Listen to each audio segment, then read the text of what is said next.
Ladies and gentlemen of YouTube, it is time again for another Metal Earth kit, and this time I have asked for some votes on what I should do next. There's a lot of kits out there. There's the Halo kits, the new Star Wars kits, the Mass Effects kits, and there's also some new Avengers that have come out. I've not seen them yet. They're supposedly out. I think there's a couple of places maybe I can get them online. But anyway, I asked for a vote or an opinion. What would you like to see me make next? Really didn't get many votes. Oh well. One person wanted me to make Hal. I don't know who Hal is. But anyhow, I've decided to go, since in the past I've had requests for Halo more than anything, that's what I'm doing. I am making, this is my selection for the first kit. It is the Pelican. And I'm going to put this together first and see how difficult it is. Try to catch any caveats or give any advice to those wanting to put it together. So let's crack this thing open and see what we've got. Pelican. Let's open this up. See what we have. We have, our usual 2 sheets of metal that will make up the kit. Well then, just got them stuck together. And then we have the instructions, which for the first time in all the kits that I've done, these are plastic coated in plastic. Yes, that's what I mean. They're in plastic. I have not yet seen that. It does make me wonder. Is this a recent change, or the Halo came this way? I don't know. But let's unfold the instructions. And they do seem a bit more orange than normal. It could just be me. But as usual, have a little 3D picture of the model, just black and white, or black and yellow and orange. You have a little bit about folds and tabs and how to do them. You have the usual little bit here that needle nose pliers are helpful for assembly, even though these say tweezers. I think somewhere I've heard that you can do these with tweezers. Yeah, right here on the back. Parts can be easily removed from the metal sheets using a pair of clippers, and as shown above, tweezers. I don't remember the clippers before. Tweezers make an ideal tool for bending and twisting, connecting tabs. But then once you get it home and you open it up, needle nose pliers, and they are a good idea.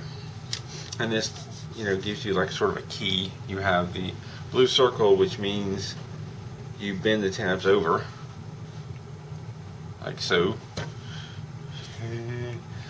The blue circle means that you bend the tabs over, whereas the green triangle means that you twist them.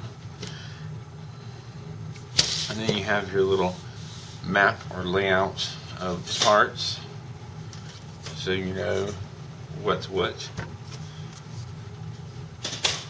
And then you have your instructions, how to put it together.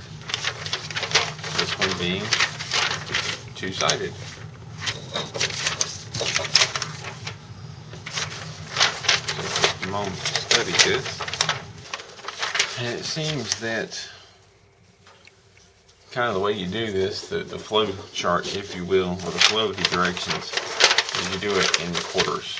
So you would start here, and do this part, then you would come over here, continuing over here. That's what it looks like.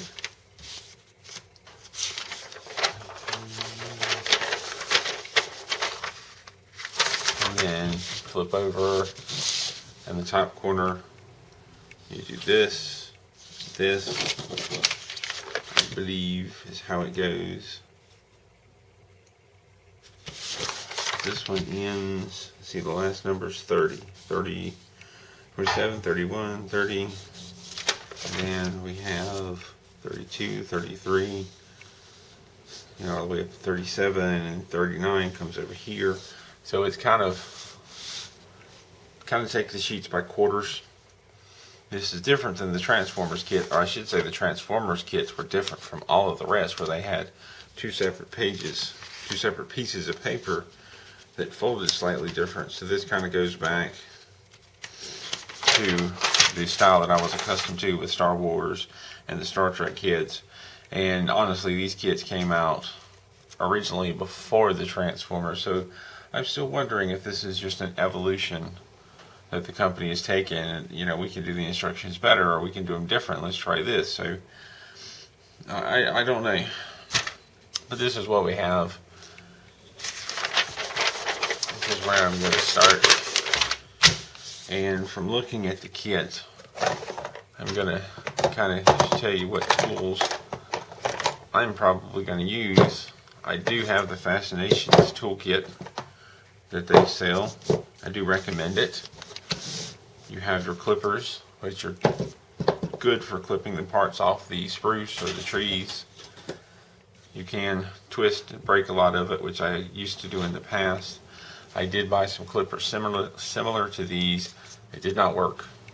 They were a little too big, and it wouldn't cut. These, while it takes a little practice to get into the small area to cut, these work good.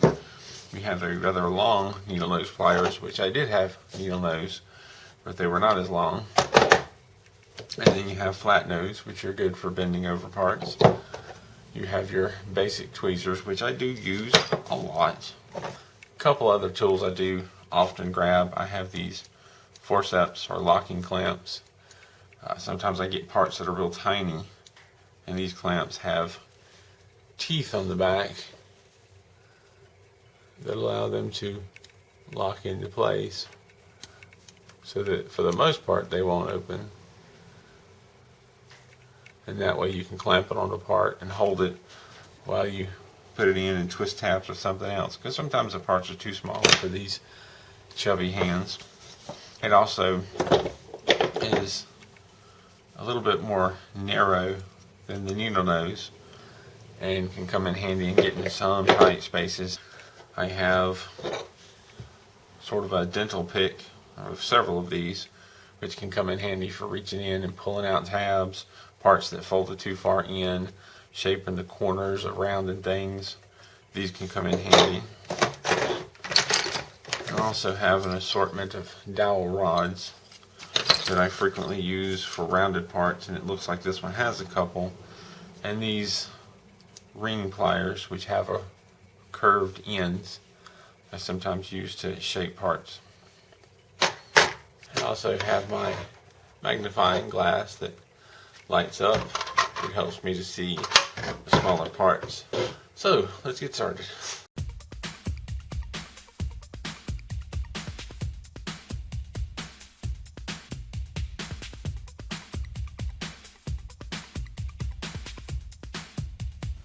The first thing you do is attach the two large side pieces to the front piece after bending and shaping. I bend the tabs on the side at a little more than 90 degrees, slide the side piece into place, and then bend the tabs the rest of the way over, securing the sides.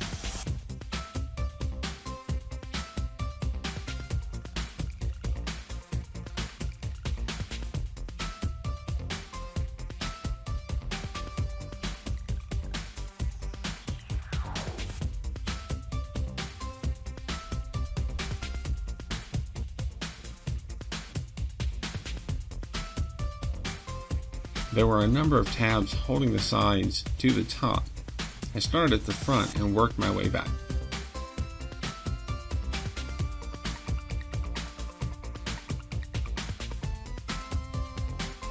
It helped to bend the tabs down slightly to line up the slots on the side pieces.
Sometimes the tabs need a little persuasion to line up.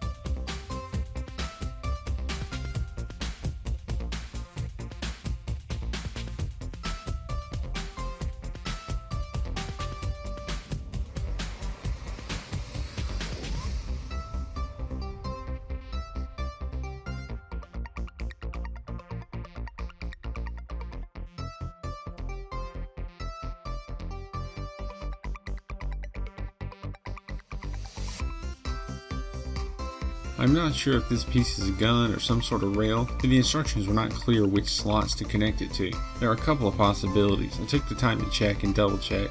The forward tab goes in the inside slot closest to the body, and the rear tab goes into the middle slot along the back of the wing.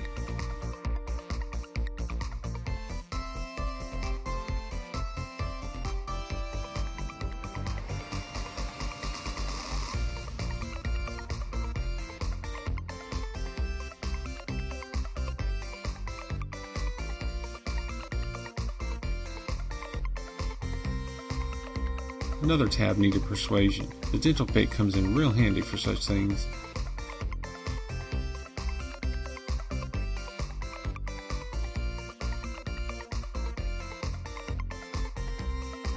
I discovered that not all of the sides of the trim pieces fold at 90-degree angles. I had to bend some of them back open just a little bit to make the part fit. This is one thing the instructions are not clear on.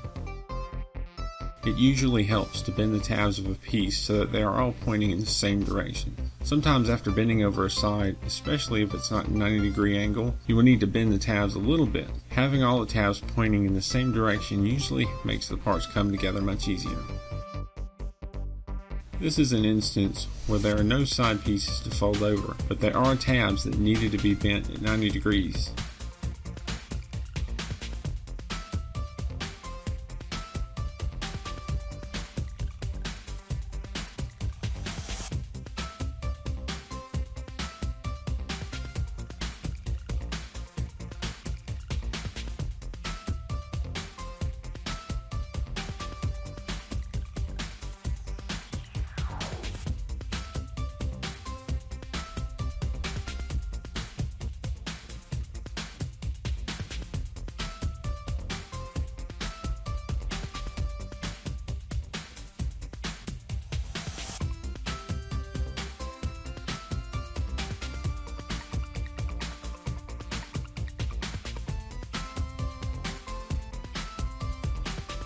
At first it puzzled me the way these pieces attached to the wing. I kept thinking I was doing something backwards until I realized that the parts fold over the wing, which I thought was really neat.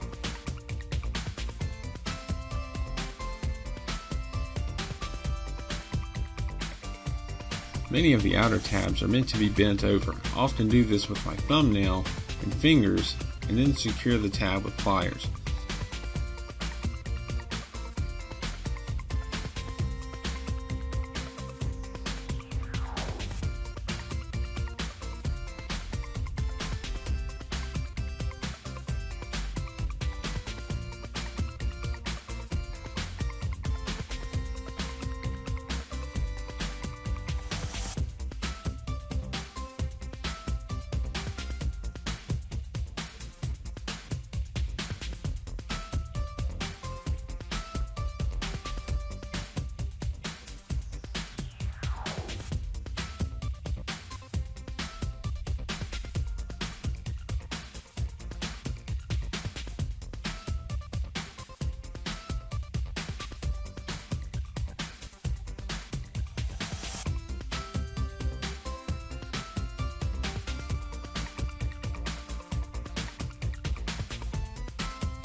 Sometimes you may find that tabs you have already bent or twisted over may get in the way of the next part fitting.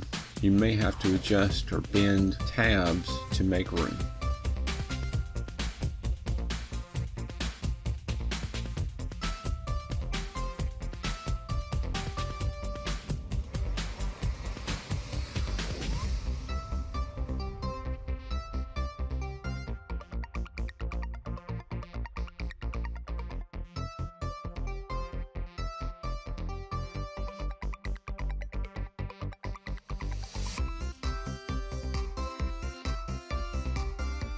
When it comes to bases, I usually use the table to bend over the long sides. It works better than using pliers. The pieces tend to be so long that they easily warp.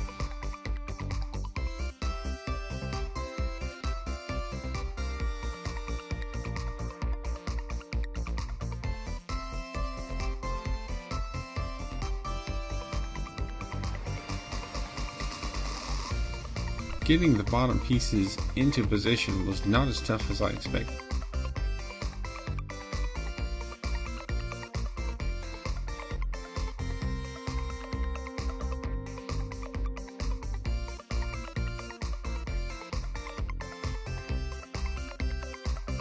This is, in my opinion, the toughest part of the kit. Rounding off parts can take some practice. These are especially small and tough to work with. For the inside pieces, it helps to have a straight stick or needle or a very small rod. For the outer two pieces, it helped to have ring pliers or perhaps the sharpened tip of a pencil.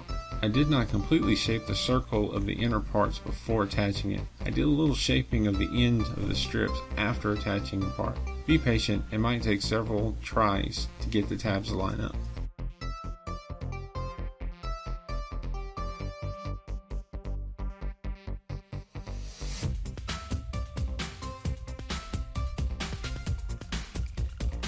I accidentally squished the second cone a bit too much, so I slid it down on the tip of the ring plier tool to open it back up.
This video has been edited down to a shorter version. I try to clip out sections where I'm searching for parts, studying directions, and sometimes repetitive steps while trying to keep relevant information.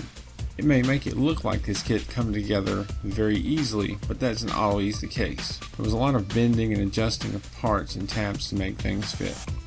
Work slowly and be patient. These kits take time.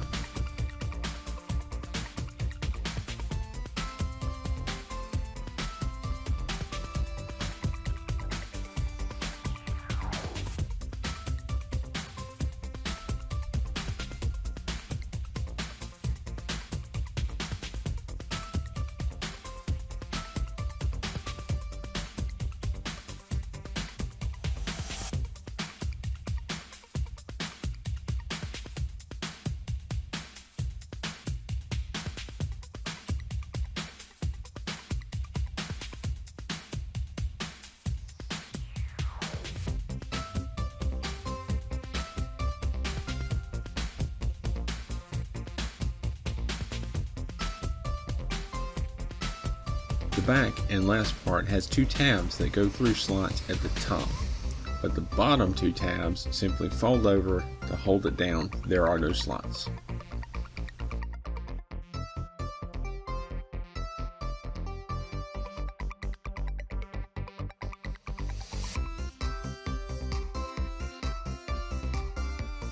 And introducing the first in the Halo series of Metal Earth kits, we have the Pelican.